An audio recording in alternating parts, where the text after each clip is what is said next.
You just unboxed your shiny new Sony A7 IV with lens for under $3,000 and you can't wait to use it for amazing photos and videos. So you start to dive into the settings to customize it to your needs, and after a short time you see this weird message on the screen and the camera turns off black and you can't turn it back on. Panic.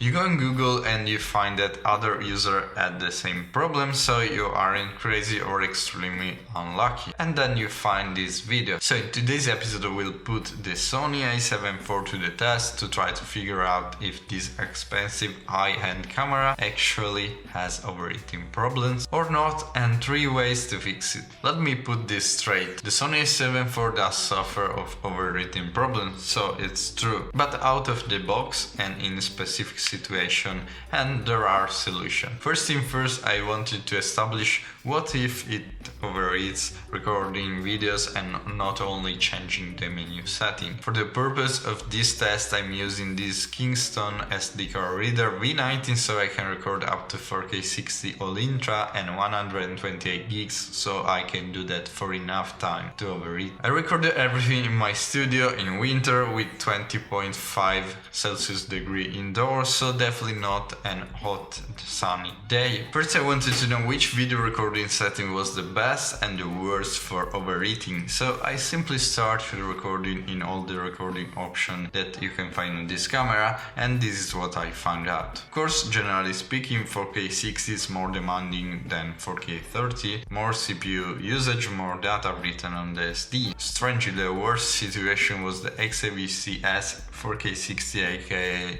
H.264 with around 90 minutes. For some reason I expected to be the worst of the all intra 4K 60, but it wasn't. My theory is that H.264 needs compression more and so more CPU usage. All intra has higher file size, so higher bitrate, but it's just a job for the SD card reader. The longest time I was able to record with standard AK modes was all intra 4K 30 with 36 minutes. Anyway, such an expensive camera with only 36 minutes of straight recording is quite disappointing, considering that you need to turn off the camera and wait it to cool down for 15 to 20 minutes. But what about a concert or an interview? But before you run back to the store to have your 3K back, there is good news. There are at least 3 ways to fix it, or at least to reduce the problem, which is very big in my opinion. I start with the free fix as first.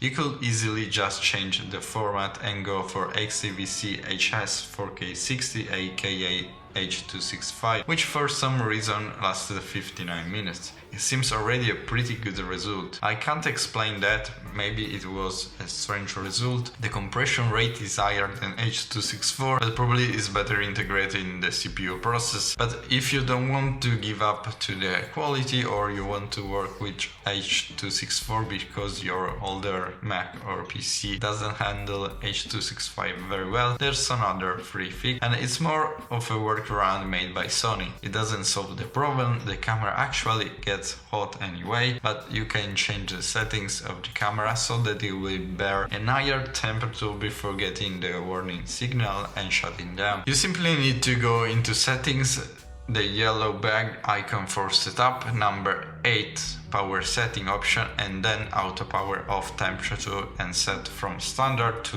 high. At this point Sony will tell you to pay attention so you won't burn your hands and put it on a tripod, which seems a little bit extreme, but totally possible if you are in the desert in a super hot day outdoor shooting with max brightness on the screen. With these new high temperature settings I restarted the testing with the worst performing format that was XAVC S 4K 60, and I filled 2 128 gigs memory cards straight. In the end my battery died from 100 to 0% and it didn't overheat at all. Really not bad, and I'm really happy that Sony gave us this choice. So with this setting it's more a problem of having a big enough SD card reader and the battery than the overheating itself. But there are many situations where you don't want to change the settings or 2 hours isn't enough. Of course you could easily use 2 batteries, but you will interrupt the recording, and in sport and wildlife it's not an option. So the most convenient thing to do is using an external battery. In this way you remove the main heat generation issue inside the camera, the battery itself, and move it outside where it's well cooled down. We are moving toward a more professional setup, of course, more expensive. This is why I decided to build this cinema rig with my Sony A7IV with cage, rods, external battery, and so on. If you want, you can go full rigged up with a V-mount battery like I did and charge both the camera and the screen, the field screen, with a D-tap cable. Personally, I'm using the Moman Power 99 with almost 7000 mAh that will power your setup for all day long. I choose it because it's super compact and makes the overall setup more convenient and easy to use and transport. The battery itself has dual D-tap and dual USB ports. You can use them for direct USB power delivery to my camera. In my opinion, it's the best option for professional work. There are many positives to this approach. First, it's super cool, it makes you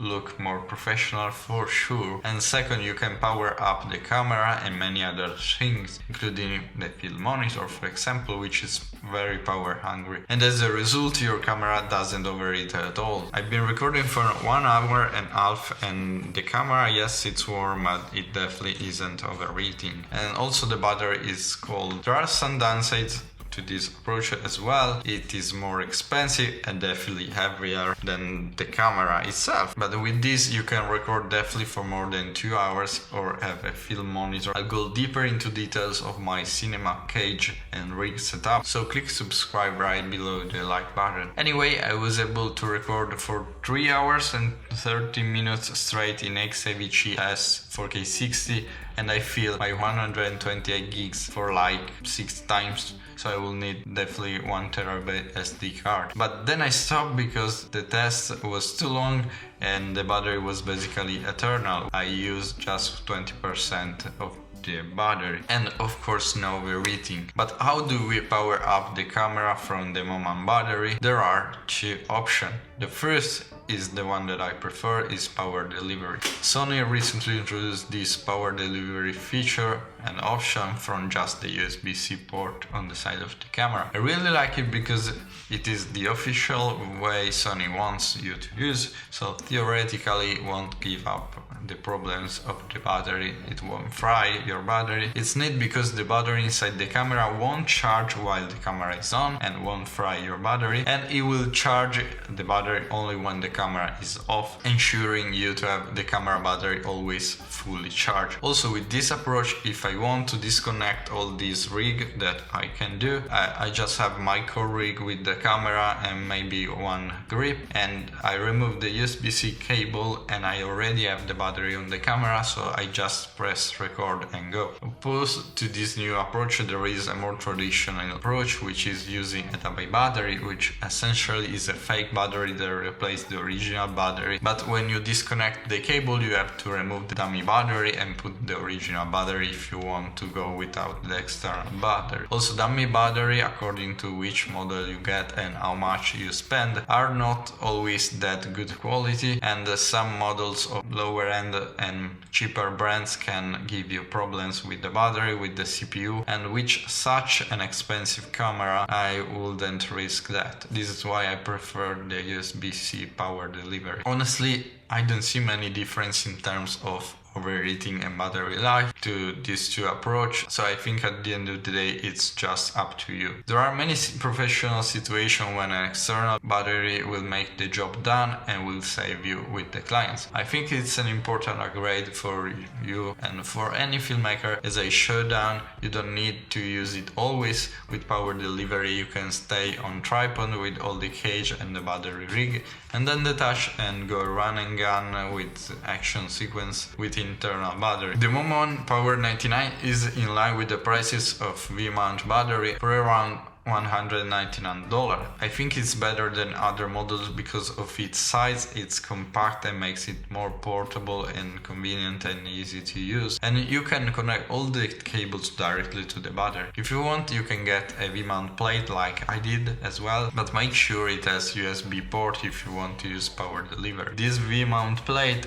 can connect all the cable to the plate and then the battery to the plate as well, so if I want to remove the battery to charge it on to use another battery, I don't have to disconnect other cable. Also, this model has a power on and off button, which is very convenient because in this way I'm sure I will power off all the setup when I want. For amateur use, I think that the best option is recording in H.265, even if you can't record in 4K 30 for some reason, but only in 60 or 24. So this wraps up for today. Let me know what you guys think about this setup and this solution and all the overheating problem. Did Sony make the right move? If you have any question, the comment section is your place. Be sure to like and subscribe, and as always, stay tuned on Shadow Tech. Ciao!